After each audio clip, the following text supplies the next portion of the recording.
The DCU is off and running with the addition of Superman, and it feels great to have DC Comics properly back on the big screen. Today, we're going to go through all the characters that we've seen so far in the DCU and rank them all from weakest to strongest. Now, the canonicity of some of this is a little bit questionable, and we haven't seen all the movies yet. So here's what I got. Any character that we haven't seen yet, well, we can't rank them, including the likes of Batman or Wonder Woman. I think it works out where Peacemaker and Blue Beetle are considered canon in the DCU, at least as best as I can figure, so I included them in the list here. Alright, now let's get started. John Economos was a member of Argus and then part of Mission Control for Task Force X. As revenge for disobeying her, Amanda Waller put him on the team in charge of bringing in Peacemaker and taking down the Butterflies. Economos started out very insecure and unsure of himself, constantly getting picked on by Peacemaker, but after taking down Judo Master and a giant rampaging gorilla, John began to come into his own, began to form a friendship with Peacemaker, and learn that he had what it took to be a hero. Leota Adebayo is the daughter of Amanda Waller, and after losing her job working at a dog shelter, her mom offered her a mission to save the world and stop an invasion by butterflies. Leota was definitely unsure of her place on the team, or even if she wanted to be a part of this world of superheroes and secret missions at all. But as time went on, she learned that she definitely had a little bit of her mom in her. Trust me, you don't want to mess with Amanda Waller. She's the director of Argus and is a high-ranking government official with ties to several different espionage and law enforcement agencies.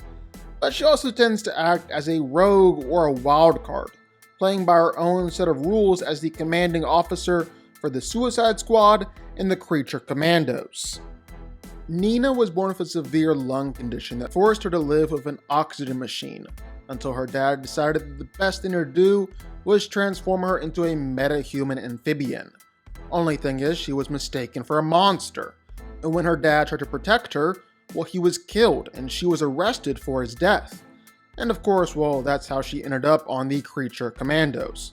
But in terms of actually being in a fight, well, Nina is about as weak and non-threatening as they come. Really nothing else to say about the Fish Lady. Lex Luthor is an egotistical madman, a brilliant scientist and businessman, and Superman's arch enemy. Let me tell you, he plays each part perfectly. Not even Kendrick can hate like Lex Luthor can. He's arguably the smartest man in the world, only rivaled by a few, has more resources and capital than most nations. So in that way, well, he's super powerful. But in an actual fight, well, we saw what Krypto was able to do. Maybe when Lex puts on the power suit, he'll get a serious amp, but until then, well, this is where he goes. We don't know a whole lot about Weasel, except that he's some sort of animal with a heart of gold. He's got some level of superhuman strength, speed, and durability. We saw that in his fight with the Amazonian Circe. Has razor-sharp claws and teeth, which he's got no problem putting to good use. Rick Flag Sr. is the father of Rick Flag. It's really like father, like son. After his son's death, well, Rick Flag took over leading Amanda Waller's new team of weirdos, the Creature Commandos. He's an expert fighter, one of the best soldiers on Earth, one of the greatest tactical minds out there. Only thing really holding him back is honestly just his age. He's an old man at this point. Rick Flag was a US Army colonel, special ops specialist, the field leader of Task Force X, and the greatest soldier the United States military ever produced. He's in incredible shape, is a highly skilled fighter, and a world-class marksman, although not quite on the same level as someone like Bloodsport or Deadshot, and not nearly as good a fighter as someone like Katana or Peacemaker. Agent Amelia Harcourt is an NSA agent who worked with Amanda Waller and Argus in order to monitor Task Force X, before being tasked with helping lead the team against the Butterflies and stopping their invasion. She's a great fighter, is highly trained in multiple different forms of martial arts, is a skilled shot, and can easily take down most opponents. But there is a limit, like Harcourt could never put down Judo Master. God, Peacemaker's dad is just the worst. But this guy is still real powerful. He's got a super armor with super strength and super durability. He can fire out energy blasts. Good thing Peacemaker was able to finish him off. Adrian Chase is an enthusiastic and sadistic restaurant busboy who operates by night as the ruthless Vigilante. He willingly joined up with a team to stop the butterflies on a world-saving mission, all so that he could form a bond with his idol Peacemaker, make some new friends along the way.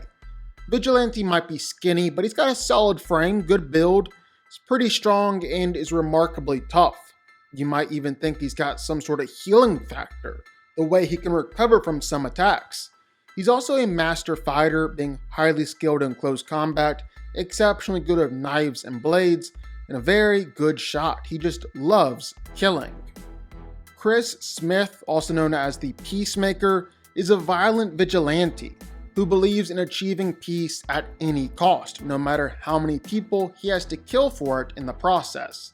In his mission for global peace, Peacemaker had to achieve peak physical conditions, specifically putting a lot of time into his small muscle groups. He's able to overpower pretty much every person he fights against, is tough enough to survive being shot in the throat and then buried under a pile of rubble, and his big muscles don't even slow him down when it comes to speed. He's also a world-class marksman, one of the best hand-to-hand fighters on Earth, and anything in his hands instantly becomes a deadly weapon.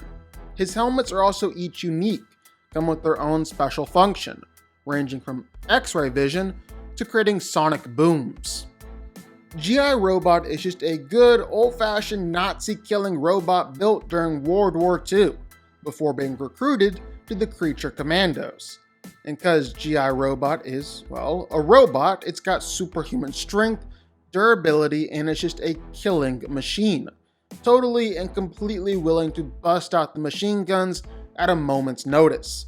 The fact that the robot is still from the mid-1900s does hold him back, but with G.I. Robot getting a new upgraded body, well, he might have to move up this list the next time we see him. The original member of the Frankenstein duo, well, Eric Frankenstein is a force to be reckoned with. He was able to battle against the Bride for years. He's incredibly durable, do all sorts of attacks, and just like the Bride, well, he's literally immortal. The only thing that puts him below the Bride is just the fact that he's lost pretty much every single fight that they've had between the two of them. The Bride is a tragic figure, created to be the wife for Frankenstein and forced to spend the rest of existence running from him and his pursuits. The Bride is easily superhuman, able to lift multiple tons at least. She's incredibly tough and resistant. It's actually a really agile fighter too. Plus, the Bride is literally immortal. She's got centuries of experience and is all around just an expert fighter. Matt Hagen is a former actor transformed into the metahuman shape-shifting monster Clayface. And this version of Clayface was seriously powerful too. He can mold and shape his body into any form that he wants. He's incredibly strong, overpowering both Rick Flag and Frankenstein, because his body is made entirely out of clay, well, he's immune to pretty much any attack that comes his way as well.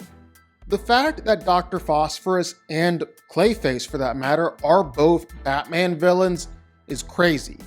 Batman is about to be a beast in the DCU, because Dr. Phosphorus is seriously powerful. He was a former nuclear scientist who was tossed into a radiation treatment machine, transforming him into a sadistic monster. He can manipulate all the radiation in his body, generating radiation blasts, melting people, or throwing around green flames of radioactive fire. Dr. Phosphorus is also superhumanly powerful. He can punch straight through people, is very tough, and very hard to put down. Rex Mason was an archaeologist who became a metahuman superhero known as Metamorpho, capable of transmuting elements in his body into various forms. He's able to transform his body into an elemental substance on the periodic table, solid, liquid, or gas. can manipulate the forms or combinations of these elements too, creating kryptonite or even an artificial sun. We haven't seen Metamorpho really fully flex his powers just yet, but I have a feeling he's going to be seriously powerful. Kendra Saunders is the reincarnation of a Thanagarian, a winged warrior known as Hawk Girl. She's superhumanly strong and tough. She's got a powerful and deadly weapon with her mace, and her wings obviously allow her to fly around in a fight. Just like Metamorpho, we haven't seen a ton from her, but I'm betting she'll show off what she's truly got as the DCU continues to go. Angela Spica, also known as the Engineer, is a metahuman with the powers of nanotechnology. She gave up her humanity in order to transform her body entirely into nanites. She can turn her entire body into nanites, giving her superhuman strength and durability. She can create blades and weapons with her nanites. She's even managed to use them to take down Superman. An impressive feat for sure. Cersei is an Amazonian sorceress who seeks to become ruler of her homeland, the hidden island nation of Themyscira, recruiting the sons of Themyscira and promising them access to her homeland in exchange for their help. Being an Amazonian, Cersei has superhuman strength and durability, but it's really her magic that gives her a leg up here. She's a powerful and experienced sorceress, can fire out energy blasts, launch out telekinesis, transmute items. She's also a powerful clairvoyant, looking into the future. Michael Holt is the CEO of Holt Industries, one of the world's most brilliant inventors, and the superhero known as Mr. Terrific. Mr. Terrific is a skilled fighter and tactician, but he really relies on his technology in fights, primarily his T-spheres. These little balls can be drones, tools, or just weapons, which Mr. Terrific can launch around like projectiles, or even detonate them, with some pretty lethal results. Guy Gardner is the self-appointed leader of the Justice Gang, as well as a member of the Intergalactic Green Lantern Corps. With the Power Ring, well, Guy has the ability to create anything he can think of, all sorts of powerful energy constructs. He was able to casually take down a country's whole military all by himself, and that just seems to be scratching the surface of what Guy is truly capable of. Jaime Reyes is a college graduate from Palmyra City who accidentally bonded with a biotechnological alien scarab, which then manifested a weaponized suit of armor. He then uses all these new powers and abilities to become Blue Beetle. The scarab, Kajida, can create a blue suit of armor around Jaime in response to his thoughts, or just whenever the scarab thinks it's necessary to protect him. From there, grants him superhuman strength, durability, speed, and agility, the ability to fly, and the nice power of being able to create literally any weapon imaginable. Krypto the Superdog is Superman's loyal pet, a dog with the powers of a Kryptonian. He's got superhuman strength, speed, durability, the powers of flight, even heat vision, just all proportional to a dog. And cause he's a dog, there's only so much that Krypto can actually do in a fight, but still, very powerful. We haven't really seen anything from Supergirl, but if her dog is this powerful and she's a Kryptonian too, well, she definitely deserves to be in the top 3 for that alone. Ultraman is a clone of Superman created by Lex Luthor, who planned to use him to assassinate his arch-enemy, replace him as part of Planet Watch. Ultraman has all the same powers as Superman, as they're genetically the same. But Ultraman is also dumb and can't really think for himself. So very powerful, but definitely coming with his own downsides. But number 1, well, of course, it's gotta be Superman. It even says it at the beginning of the movie. He's the most powerful metahuman the world has ever seen. He's strong enough to casually catch buildings, manage to overpower the pool of a black hole. He survived diving headfirst into the anti-proton river and could casually fly around the Earth in just moments. And even though Superman does hold back in fights, he also fights very creatively and strategically, putting all of his powers to good use. It really does seem like we're scratching the surface of just how powerful Superman truly is.